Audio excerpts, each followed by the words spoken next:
So the next step in our journey about evolution is kind of figuring out, mapping out the process of evolution. How have these species kind of delineated over time?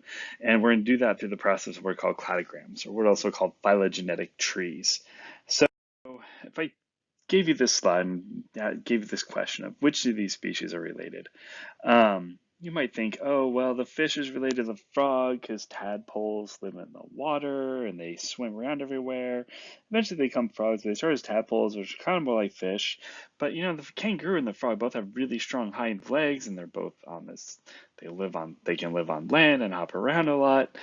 But hopefully, what most of you are thinking actually is that the real answer to this is all of them. All of them are related. So kind of remembering that the theory of evolution suggests we've all evolved from the same common ancestor, some primitive protocell that represented the first life on this planet. So technically, everything's related to everything, right? You're related to the trees in your backyard. You're related to the grass that's growing. You're related to your pet by some distant, way back in your past place where everything came from that same protocell. But the question might be thinking about more carefully is that, or more carefully worded question would be, which of these species are more closely related? And that's what we kind of observe throughout nature. And that's what we kind of observe throughout different species. And that's what we're going to try to track the process of a cladogram.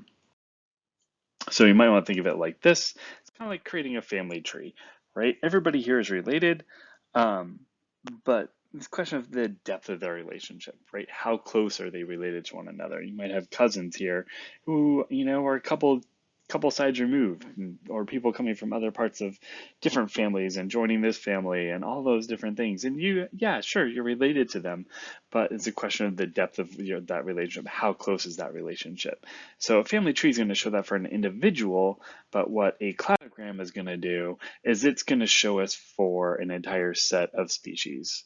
Okay, so cladograms or diagrams are going to show us the evolutionary relationships between different species and where they came from. So we're going to practice building one of those together in the very next lesson.